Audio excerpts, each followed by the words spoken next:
Hello friends, कैसे हैं आप लोग। आज हम लोग पढ़ेंगे सीईएस यानी सर्टिफिकेट इन इन्वायरमेंटल स्टडीज, जिसमें आज पढ़ेंगे एएचई 01 के खंड 1 में इकाई 1 मानव पर्यावरण का परिचय, जिसमें आज आपके लिए लेकर आए हैं मानव निर्मित पर्यावरण। तो वीडियो स्टार्ट करने से पहले जो भी फ्रेंड्स हमारे चैनल पर नए आए हैं, कृपया चैनल को सब्सक्राइब कर ले और बेल आइकन को प्रेस कर दे, ताकि जो भी लेटेस्ट वीडियो हमारे चैनल पे आए वो सबसे पहले आपको मिल सके। तो आइए ज्यादा टाइम का ना किल करते हुए चलते हैं अपने टॉपिक पर, मानव निर्मित पर्यावरण। तो आइए वीडियो को स्टार्ट करते हैं।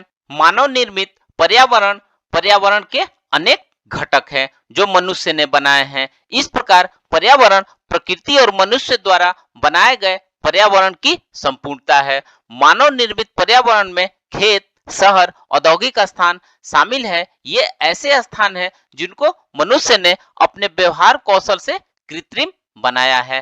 प्राकृतिक और मानव निर्मित पर्यावरण के बीच के अंतर को समझने के लिए हम शहरों में रहने वाले व्यक्ति की उपलब्ध संसाधनों की गुणवत्ता का उदाहरण लेते हैं। शहर का पर्यावरण कृत्रिम होता है। जीवन के महत्वपूर्ण घटकों में से पानी भी एक महत्वपूर्ण घटक है। नदियों द्वारा लाए गए पानी का इस्तेमाल सीधे पीने के लिए नहीं किया जाता, बल्कि छाना और शुद्ध किया जाता है तथा उसके बाद इसका उपयोग पीने तथा अन्य नगर कार्यों में किया जाता है। उपापचयी अपशिष्ट और अन्य अपशेष निवास के आसपास नहीं, बल्कि शहर से दूर उपचार के लिए सुदूर स्थानों पर ले जाते हैं। प्रायः शहरों में रहने वाले लोगों के लिए भोजन सामग्री ग्रामीण क्षेत्रों से ही आती है। आमतौर पर ग्रामीण क्षेत्र की तुलना में शहर का वायुमंडल अधिक प्रदूषित होता है। परिवहन के साधन कारें, बसें, रेलें आदि होती हैं, जो ऊर्जा की बहुत बड़ी मात्रा को खपा जाती हैं और वायुमंडल को प्रदूषित करती हैं। फैक्ट्रियां, वाहन, बिजली घर वायुमंडल के प्रदूषण में योगदान देते हैं। शहर में रहने वाले लोगों के मकान गारे और छप्पर के बजाय ईंटों और सीमेंट के बने हुए होते हैं। मकानों के लिए संसाधन लगातार ग्रामीण इलाकों से प्राप्त किए जाते हैं। मानव ने पर्यावरण की इस कुशलता को ढाला है जो उसकी सुविधा और ऐशो आराम की जिंदगी के लिए उपयोगी हो। मानव निर्मित पर्यावरण के कारण पदार्थों और ऊर्जा की अत्यधिक खपत होती है। इसके रख रखाव, देखभाल और प्रबंधन की आवश्यकता पड़ती है। इस प्रकार मानव निर्मित पर्यावरण प्राकृतिक पर्यावरण के कार्य में हस्तक्षेप करता है। विकसित देशों का मानव निर्मित पर्यावरण बहुत अधिक बदल गया है, क्योंकि विकसित देशों में औसत व्यक्ति के पास विकासशील या अविकसित देशों के अमीर व्यक्ति की अपेक्षा कहीं ज्यादा सुविधाएं हैं। आइए इनमें से कुछ रूपांतरणों को देखते हैं। सबसे पहला आवासीय को देखेंगे। आवासीय मानव बस्ती अनिवार्य रूप से एक संपूर्ण संकल्पना है जो शहर, नगर या गांव पर लागू होती है। प्रत्येक संकल्पना का एक आधारभूत संगठन होता है, जिसके अपने सामाजिक, आर्थिक और सांस्कृतिक पहलू होते हैं। मूलभूत आवश्यकताओं में मकान, पानी और सफाई, परिवहन, संचार, भोजन, ऊर्जा, शिक्षा और स्वास्थ्य शामिल है। इनमें से आश्रय सबसे महत्वपूर्ण जरूरतों में से एक है और उसके बाद पीने योग्य पानी तथा स्वच्छता है। पुराने समय में अधिकांश मानव बस्तियां नदियों के किनारे पर हुआ करती थी, जिससे कुछ मूलभूत सुविधाएं मिल जाती थी। अर्थव्यवस्था कृषि प्रधान थी और ज्यादातर लोग ग्रामीण इलाकों में रहते थे। व्यापार और वाणिज्य के बढ़ाने के साथ साथ शहर अस्तित्व में आए। जैसे जैसे जनसंख्या बढ़नी शुरू हुई, वैसे वैसे लोग ने नगरों और शहरों की ओर प्रवास करना शुरू कर दिया। आज प्रवास का ग्रामीण इलाकों में सर्वाधिक महत्वपूर्ण कारण ग्रामीण इलाकों में गरीबी है। गांव के लोग खाने कमाने के लिए नगर में आते हैं। यहाँ यह बात उल्लेखनीय है कि भारतवर्ष में मनुष्य और भूमि अनुपात विश्व में सबसे कम है। हालांकि लोग शहरों में इसकी उद्देश्य से आते हैं कि अपना जीवन संवार सके, लेकिन जिंदगी की हकीकत बहुत कड़वी है। इन प्रवासियों में से बहुतों को अपनी तमाम जिंदगी पटरियों पर गुजारनी पड़ती है। आइए हम ग्रामीण और शहरी इलाकों में रहने वाले लोगों और उन्हीं दी हुई सुविधाओं तथा उनके पर्यावरण का अध्ययन करेंगे।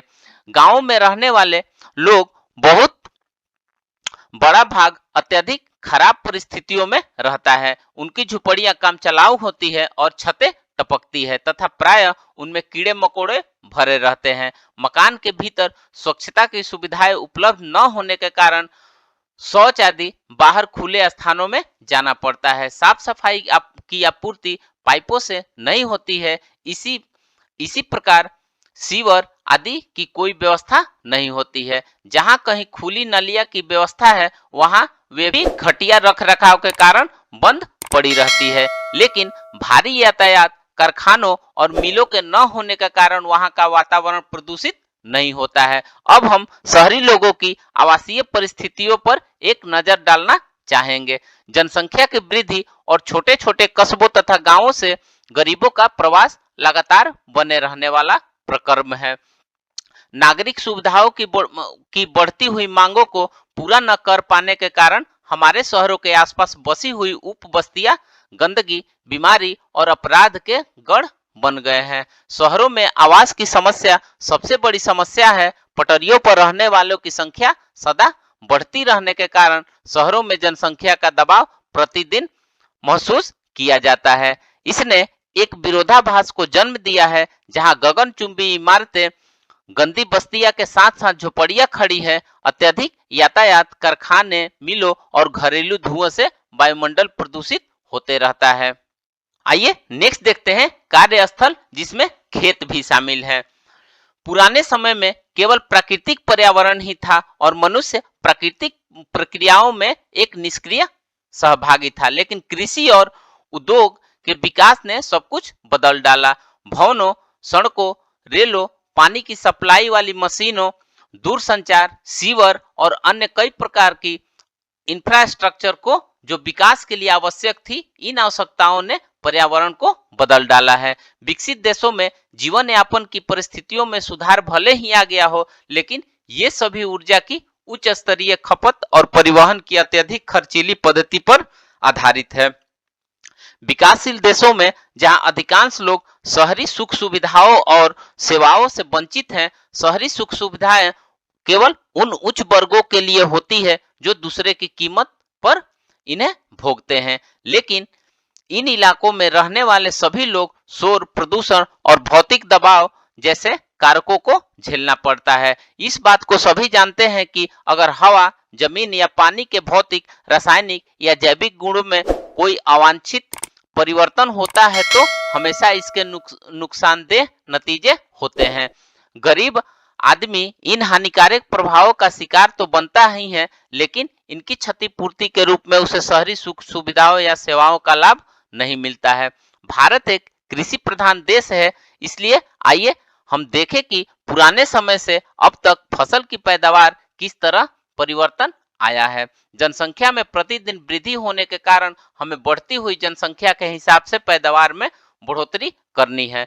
वर्तमान कृषि उत्पादन गहरी जुताई, उर्वरक, सिंचाई और पैदावार को बढ़ाने के लिए पीड़क नाशकों का उपयोग के रूप में ऊर्जा और पदार्थों को ज्यादा काम में लाने पर निर्भर करता है। उपज में वृद्धि होती है, लेकिन साथ साथ लवणता, मृदा का क्षय और मिट्टी तथा पानी के प्रदूषण में भी वृद्धि होती है।